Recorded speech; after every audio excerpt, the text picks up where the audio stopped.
everyone, welcome back. It's been a few days since I've last posted because we've been so busy putting out so many things, and it's been exciting and just focusing on my creativity and the things I love doing and the things that I forgot that I enjoy doing, and it's just been completely amazing.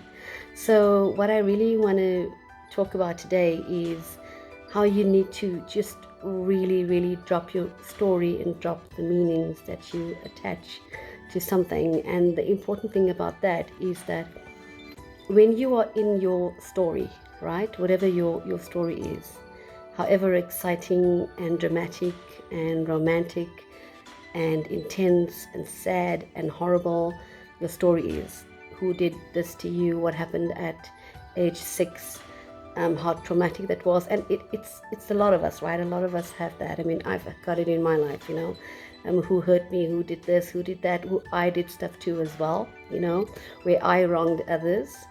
So what we don't realize is it's like a background noise that's playing the whole time. It's just playing and playing and playing, and it's kind of like this background music that you forgot is on.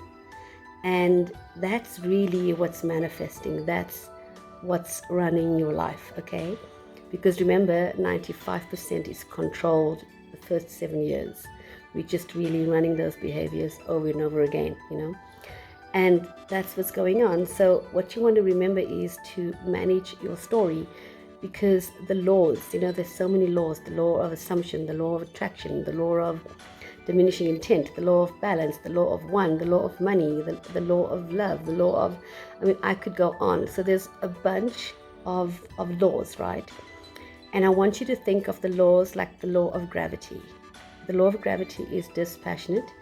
When you fall down and when you scrape your knee, you don't scream at the law of gravity. You don't, because you understand that it's functional. So the other laws are functional in the same way: the law of money, the law of love, the law of one, the law of diminishing intent, the law of balance, the law of this, the law of that. All of those laws, we just don't understand. We don't speak in that language. It's not taught in our schools. So we speak a different language. We speak a language of dysfunction. We speak a language, we are not taught the right things at birth. So we follow unconscious behaviors and unconscious triggers, okay? So I just want to give you a little tool at any time in the day, okay? Throughout your day, constantly just say to yourself, wake up, and check yourself. What's running you? Is your story your last business relationship that went bad? You can't afford your rent. Your marriage is falling apart. Wake up. What story am I driving now?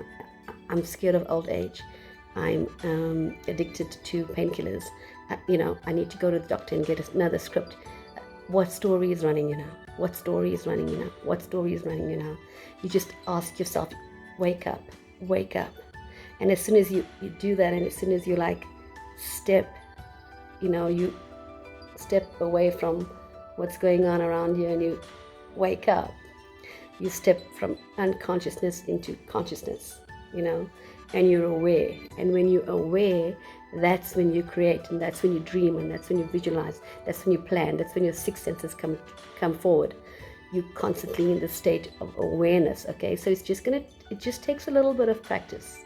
It takes a little bit of consistent practice, because it's a new language, it's a new way of thinking, of talking, and of being. So don't feel bad if you fall off the wagon and you start criticizing yourself and others again in your head, and you're judging yourself and others again in your head, and things are not going your way and you're frustrated. That's okay. Think of it as somebody else's story, not yours.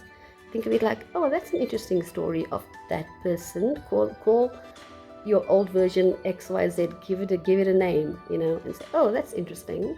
Anyway, moving on. So you just want to move on. So don't be too attached to your story, because your story is what's going to manifest what you predominantly thinking and believing and feeling about XYZ, about this person. What I'm thinking about a certain person is going to manifest. It's going to happen. What I'm thinking about a company or a government or an entity or my family whatever, that's going to manifest. It's going to come true. It's the law of quantum mechanics, okay? And there's lots of experiments, the double slit experiment. I'll leave that in the description box, where a particle collapsed into a wave and collapsed again into a particle, okay, upon observation of the observer, basically meaning that whatever you observe and whatever you feel and think is going to come to pass. So it all starts here, okay? So don't be alarmed, just get back on the wagon and change your story continuously. It'll become a habit. There's lots of stuff. There's subliminal recordings, I do a lot of those. I do customized ones for people as well. But mainly between that and constantly being awake, you're going to drive your reality and you're going to become the master of your reality, okay? It's that simple. You already are the master of your reality, by the way. You just don't realize it because you're living unconsciously. So you're getting exactly what you want. It's just that all that gunk underneath, your triggers, your patterns, your boundaries, your stuff that you were programmed incorrectly with is running the show. So you are getting what you want despite what you may think. It's just that your inner being is all, running amok, and they're not talking to each other, and no one is really driving the ship. So get back in control, put that system in place, stay awake, wake up. I see myself, I see my reality, wake up. It's this constant thing, and I do it constantly now. Like now I'm really aware of my crap and my nonsense and my patterns and my behaviors and the way I talk that's not benefiting me and not benefiting others and hurting others, and I'm aware of it more and more, and I'm playing more and more in that space of control,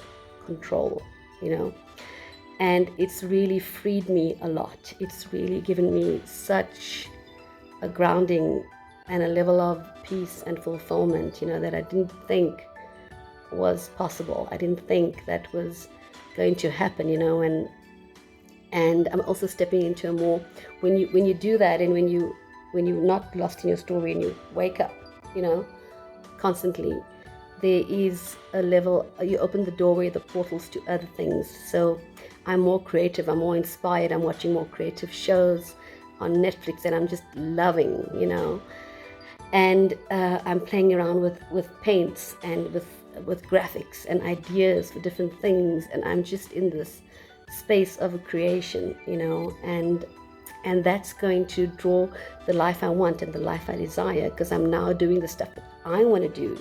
And before, other stuff was running me, other dreams that weren't my dreams, and other goals that were other people's goals, and things that I thought I wanted that I no longer want, So now I'm really doing the stuff that I like, that I'm good at, and that I'm enjoying, I'm loving my work. I'm loving my work because I'm awake, and I'm stepping into that space. I'm not afraid, And it's not to say that everything's gravy. I have my down days, but I don't sit in them that long, Like this morning I had a bit of a funk, and then it just lasted for a few seconds.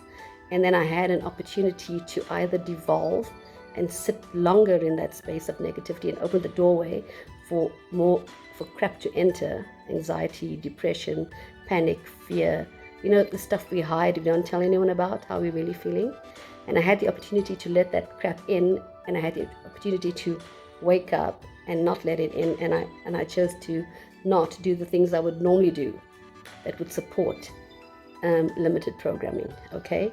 So the message is to just constantly, when you're in traffic, when you're at the gym, when you're at home, when you're in front of the couch, when you're out with your friends, be awake, be aware of how you're thinking, talking. Is it supporting where you want to go, where you want to be? Are your actions, your deeds, your words, are you living in that frequency, in that state of being? You want to occupy that state more and more, okay? So that's my message for today. So sorry about the shaky camera. My tripods are being used for so many other things. So I've got like a makeshift camera thing going here. And yeah, join the group, get on the group, make your comments, and let me know what you think. Let me know the ways you are staying awake, and what are the novel ways that you are coming up with, on stepping out of the matrix, okay? So I love you guys, and see you soon. Bye.